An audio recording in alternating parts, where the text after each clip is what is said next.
dragon. So we know it's not going to be fun, right? When this happens, it's going to happen. And some of us may have to go to prison for our belief. Some of us may have to have our heads cut off for our belief.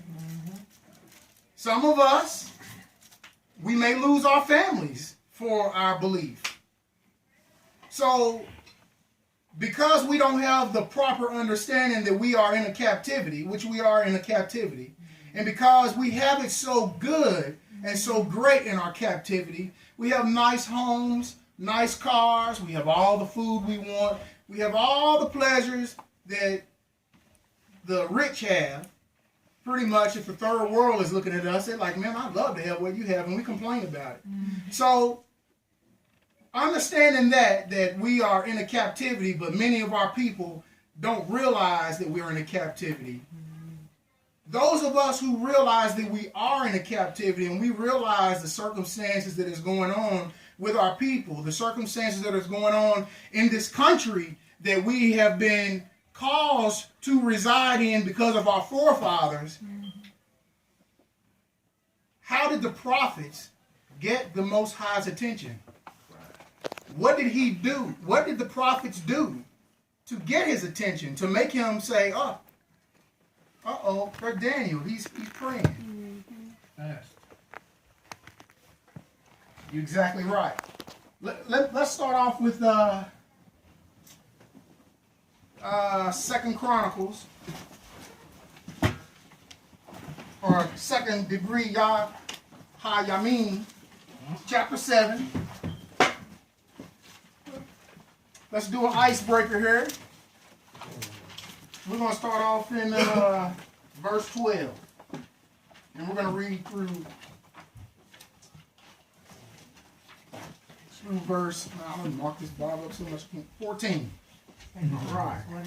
2 Chronicles, chapter 7. We're going to start in verse 12. And we're going to read through verse 14. And if anybody would like to read, that's fine. I'm okay with that. I don't mind it at all. Or I can read it and we can move through it.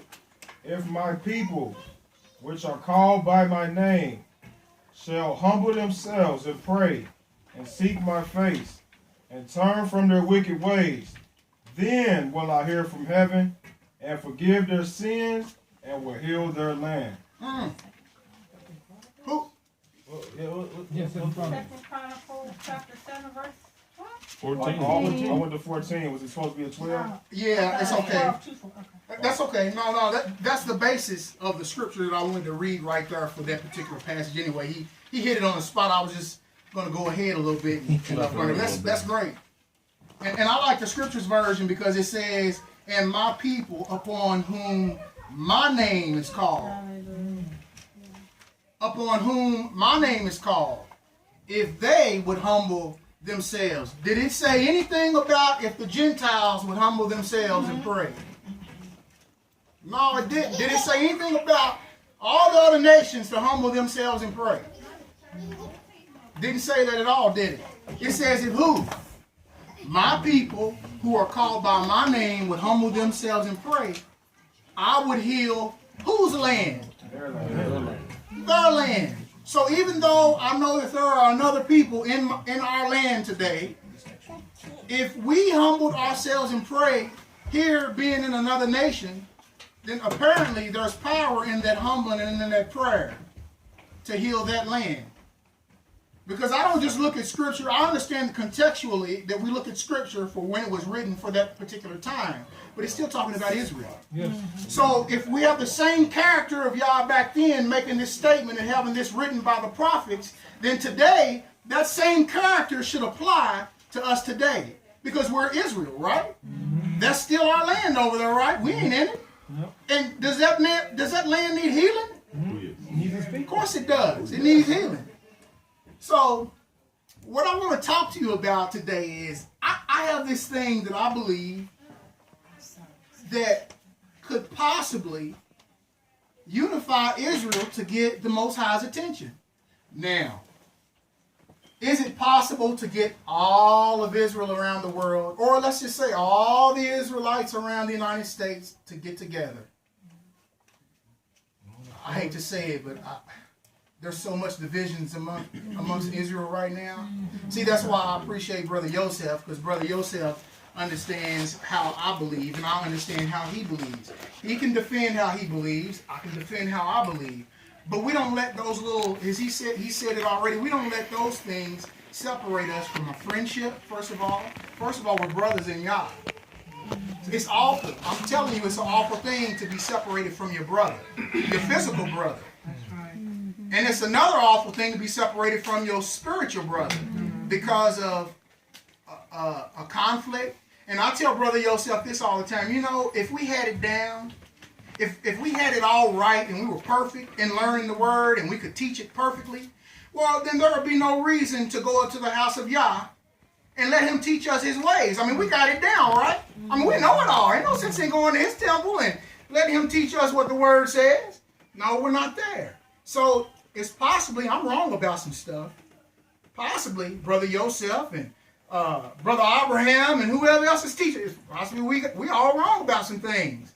And we're going to have YAH put us in order under Messiah, and he's going to teach us his ways. And we'll be like, oh, man, bro, you was right, man. I should have listened to you. I thought I knew what I was. Hey, Brother Abraham, bro, I know you was telling me something, but I didn't listen because but you're right. So that's what's going to happen amongst a lot of people when the kingdom starts. Is we're going to have to do some apologizing to each other and say, hey, brother, you was really listening to the Spirit, and I might have been wrong. So we have to look at those things. But anyway, let's move on to where we're going. Isaiah chapter 58. YASHAYAHU chapter 58.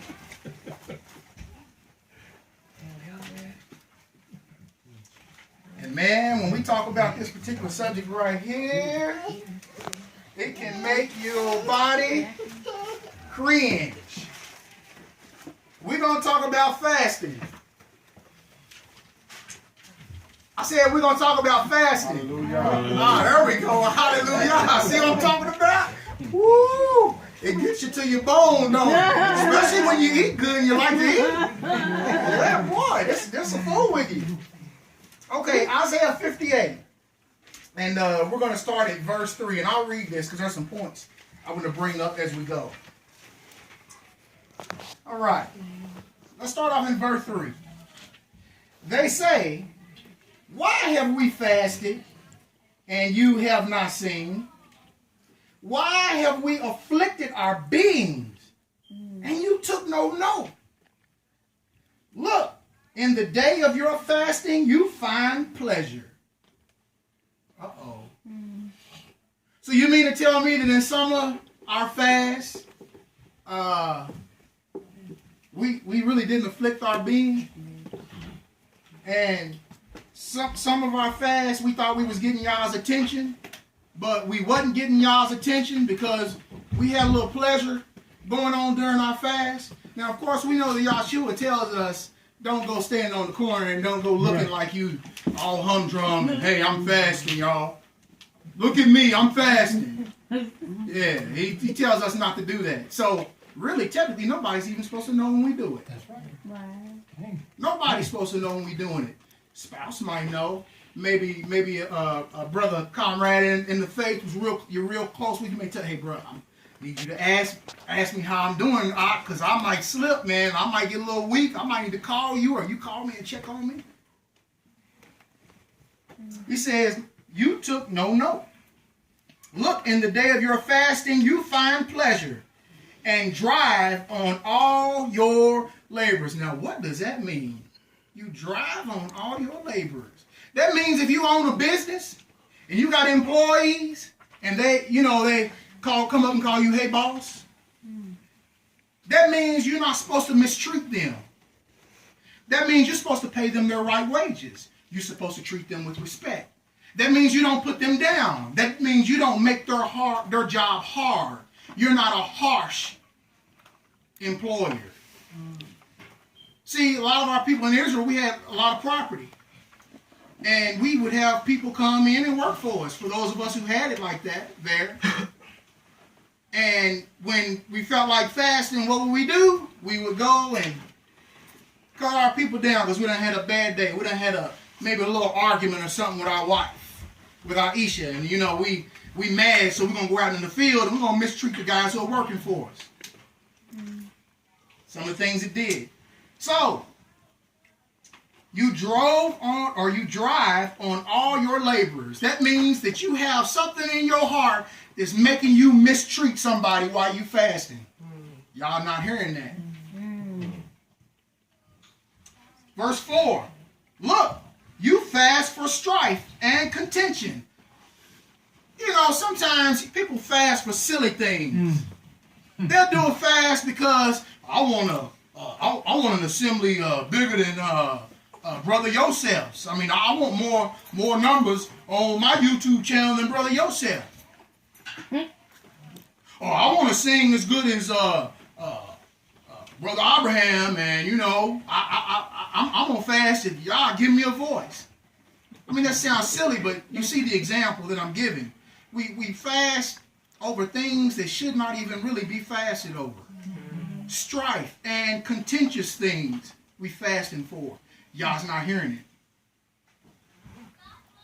He says, you do not fast. Let's go back up to 4. Look, you fast for strife and contention and to strike with the fist of wrongness. Oh, so we're fasting, yet we are still doing wrong. Hey, I'm fasting. Ooh, how's your fast going? Ooh, man, I'm on the 3rd day. I'm on the 3rd day of my fast, man.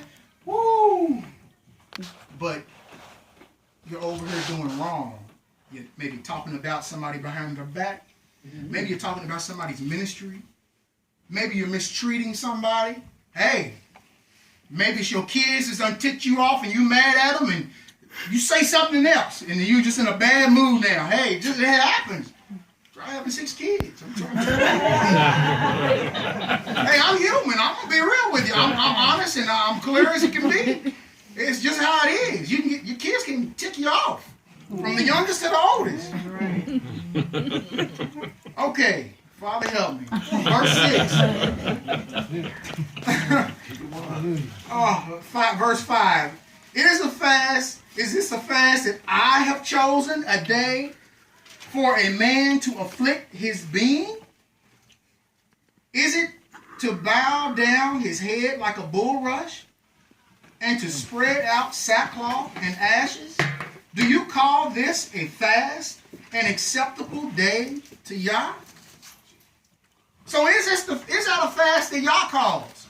Everything that we just went over, is that how we're supposed to act during our fast or what we're supposed to do during our fast?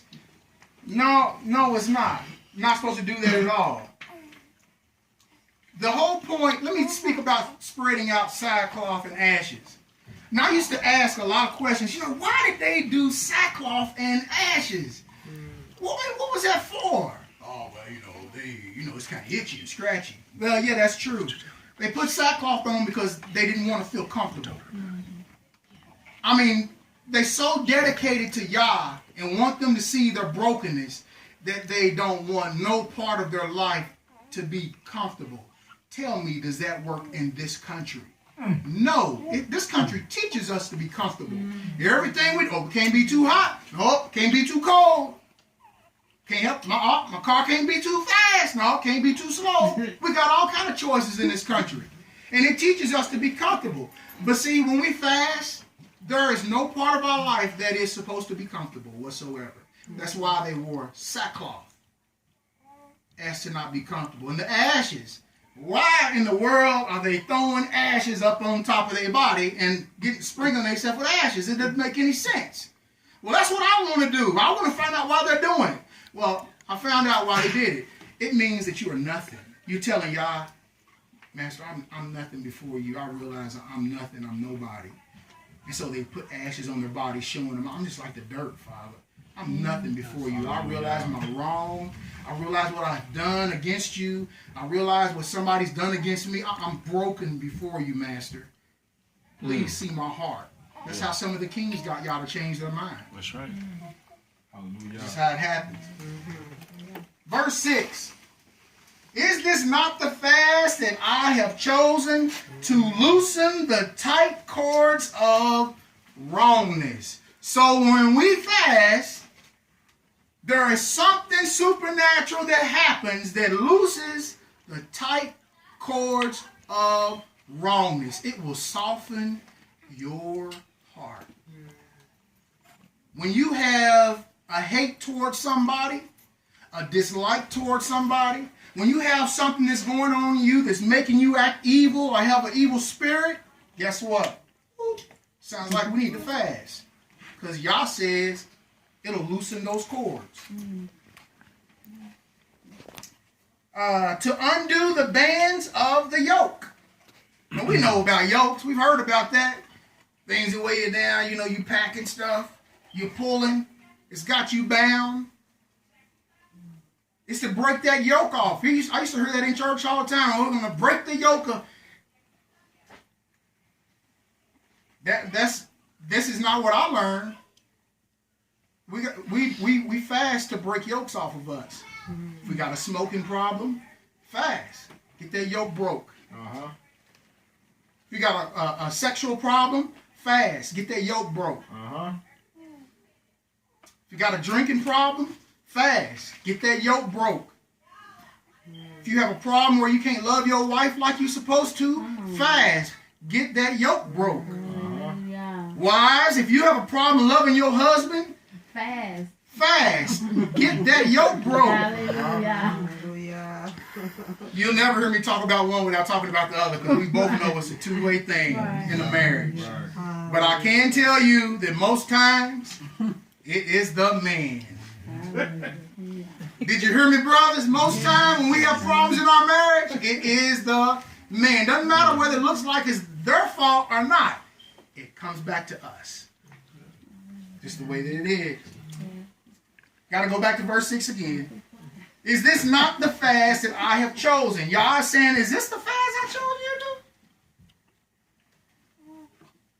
do? Is this not the fast that I have chosen to loosen the light cords of wrongness, to undo the bands of the yoke, to exempt the oppressed, and to break off every yoke?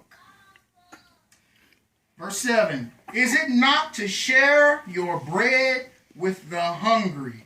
Uh-oh. Tell me how many of y'all knew that when you fasted, you should go out and share the bread with the hungry. Anybody know that? Man, I didn't. This is a prescription to the fast. This is the order of the fast that we are supposed to be doing to make it a proper fast. Yah's giving this. Not YASHAYAHU. Yah is giving the proper instruction and order of a fast. Right here. Is it not to share your bread with the hungry, and that you bring to your house the poor who are cast out? I ain't bringing this joke up in my house. I don't know him. Understand that in a lot of captivities that we were in, Assyria, Babylon, we at least got to dwell in communities. Understand, we at least got to dwell in communities, and we knew who the Hebrews were. We knew who the Israelites were. We knew that. And so when we saw our brother fall, just like in the book of Tobit, he was wanting to celebrate the feast, but he had to go bury one of his brothers. And he came back and he ate it, and he was mourning while he was eating.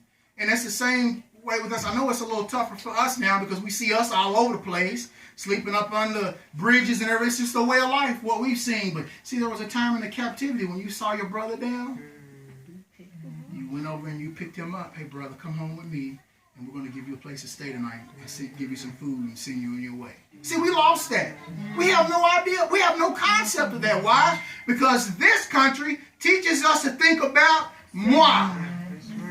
That's what it does. It teaches us to think about us. And we don't have time between watching football, which I don't watch, between basketball, between everything else that's going on, our jobs, and everything else that we got to do. What I got time to do that, Brother YASHAYAHU? I don't have time for that. Then we're not going to do a proper fast, apparently. I'm just telling you what Isaiah 58 said. Continuing in verse 7, he says, and bring to your house the poor who are cast out. When you see the naked, cover him. And not hide yourself from your own flesh. That means that you are to love your brother and to love the oppressed, those who are homeless, so much that you are willing to take the clothes off of your own back and to take care of them. Hallelujah. I'm telling you, the devil got us messed up over here. It's hard for us to keep this because, man, we got so many things in our mind. It's the reason why I don't know him. Hey, he gonna take my money and he gonna spend it on some dope. Well, go buy him some food and take it to him. Verse 8. And look what y'all says will happen when we do what he tells us to do according to him. He says, then your light would break forth like the morning. Yes, it will. Hey, we was talking about that light earlier, wasn't it? Hallelujah. Your healing. Uh-oh. How many here need to be healed of something? Ache, pain, it don't matter what it is. And your healing spring forth speedily. Not you going up front and somebody putting their hand on your forehead and then you go home, well, in 6 months it ought to be feeling better. No, y'all said speedily. He gonna do it. Yes. He said, spring forth speedily, and your righteousness shall go before you. Huh? That spirit, remember he's talking about this, just talking about it. You know whether you run into a spiritual person or not. They have the fruit of the spirit. When they're talking, the way they act, what they do, how they live, they'll have those fruits on them. He says, and your righteousness shall go before you. The esteem of Yah would be your rear guard. How many of y'all want to go walking down the street or going into your job and know Yah right behind you? Or he's got a righteous mallet right there behind you when you got to go in and talk to your boss and say, hey, why y'all doing this to me?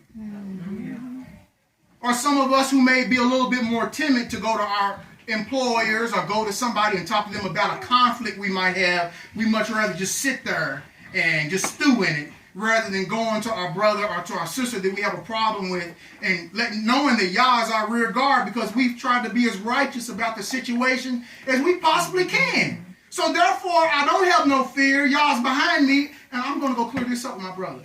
I'm going to go clear this up with my sister. I have nothing to hide. Boy, when you know Yah's behind you, I mean, just think the armies didn't want to go fight without Yah in front of them. That's right. And just imagine he's behind you. That means nobody's going to come up behind you and club you. Nobody's going to come up behind you and harm you. Verse 9. Then you will call Yah. Yah would answer. When you cry, he would say, here I am. Man, is there anybody who ever cries because of the stress of your money, the stress of your job, the stress of family? Don't nobody in here cry about that kind of stuff, right? I'm talking to the wall. Come on. I'm telling you, I do. And you know, I get sick of it sometimes. I'm like, man, I mean, I used to live so much better than I live now. But since I come into the truth and cut some things out of my life, now I'm living like I'm in poverty. For those of you who have quit jobs before because you know that it wasn't quite what Yah had for you. For those of you who have given up things and your family look at you and be like, that boy crazy. He done lost his daggone mind. Yep. I'm sure it's just me. Then when you call, Yah would answer. When you cry, he would say, here I am. That's the part I wanted to hit. When you cry, you know, when you're fasting and you're doing those things and you cry, he says, Yah will say, here I am. How many of you would like to have the one who created everything that has ever been made to pay attention to you? Hallelujah. I mean, collectively, we know he pays attention to us. But to have that time where he, out of all the billions of things that is going on, he takes a little bit of time and says, here I am. Hallelujah. That's powerful. If you take away the yoke from your midst, see, first it was he's going to take the yoke. But this verse right here doesn't say that, does it? It says if he takes the yoke away from your midst. Don't say that. He says, if you take the yoke away from your midst. That means there's a yoke there that you can remove, but you have yet to do it because you don't want to. There's a yoke there in the way, and you just don't choose to do it because you like it. You like that yoke there. Yeah, it gives you some bad effects, but daggone, I sure like that yoke, and I don't know if I can get rid of that. Man, wouldn't it be awful to cancel out everything you were doing during your fast because you're willing or unwilling to get rid of a yoke that you like? Some may call it a pet sin. Some may call it one of those things that you do that don't nobody else know about, and you do behind closed doors. Don't nobody else know, but I'm going to hold on to it because I don't know if I can quit. Well, y'all be talking to us. If you take away the yoke from your midst, the pointing of the finger, yourself, man, you doing this to me again? Man, you're talking about something that I don't believe, maybe you believe. Come on now. My wife, you're getting upset with me over that? I mean, come on. What did I do? You heard that high pitched voice. Knowing I know damn well what I did, oh, my goodness. He says, pointing of the finger and the speaking of unrighteousness. That means this stuff that comes out of this hole right here. Oh, I'm fasting today. I've been on a 3-day fast so far. I'm feeling pretty righteous right here. I'm really feeling good. Oh, that sucker over there. Man, get out of here. Ain't nobody paying no attention to him. You understand? It's like oil and water. You're doing something to try to help yourself and to help your nation. See, that's, to me, I look at the fast, not only is it to help me, but it's to help the nation. But we let things get in the way that we just don't deal with. And we talk unrighteous. We talk, sometimes I've heard Hebrews talk so filthy, I'm like, man, do you feel comfortable saying that? Or I'll say, how can you say that in front of me? Those things, speaking unrighteousness. Verse 11. Then YAH would guide you continually. That's beautiful. And satisfy your being in drought. You know those spiritual times where you ain't feeling so spiritual? And you're like, I got to do something to get my heart back right. YAH saying if we do this right, that he's going to guide us continually and satisfy our being in drought. And I put that even on the physical plane. For those of us who sometimes maybe struggle with money and may not have enough food in your house. Maybe we can't pay our water bill on time. See, the Bible is physical and spiritual. It's spiritual and physical. You don't think that YAH will help you out in these small matters? When we do what is according to Him?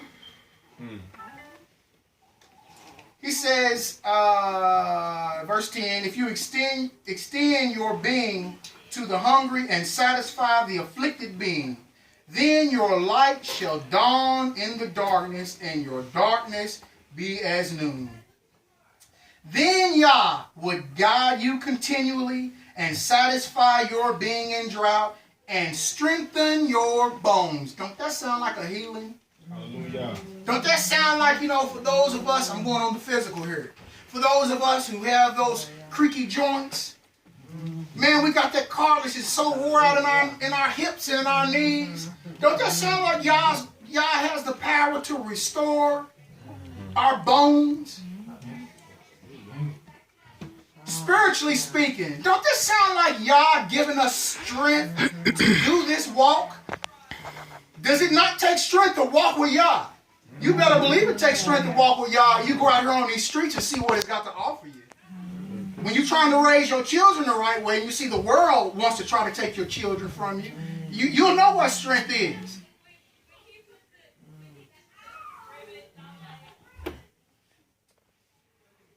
He says, verse 11, then YAH would guide you continually and satisfy your being in drought and strengthen your bones. And you shall be like a watered garden. That means always bearing what? Fruit. Always bearing vegetables. You're a watered garden. People going to see your life and look, hey, I'm like this because the Most High did this for me. I give all esteem and I give all honor and I give all praise to the Most High. Because all this stuff you see here, because he's made me a watered garden, I know it didn't come from me. It came from me obeying him. Man, that's the heart we're supposed to have, y'all. Yes. That's the heart. He says, and like a spring of water, whose water do not fail. And those from among you that build those old waste places, you shall raise up the foundations of many generations. Hallelujah. You know, let's think about this. We were just talking earlier, the men were, about how the world don't understand. Even our people don't understand that when I have a son that is growing up, you better believe I'm looking for a wife for my son. Why? Because I want my righteous son to connect with a righteous girl, and when they grow together and have a righteous child, then all those curses that was in my family, they get broke. All those curses that was in my wife's family, they get broke. Why? Why? Because there's two righteous. Now I praise YAH that he gave me my wife before we came into the truth. I thank him that he allowed us to come. He knew what was going to happen. Apparently, even in our unrighteousness, he allowed us to come into this. And I give him thanks for it. And now it's our job to train our children to be righteous and to connect them with the righteous.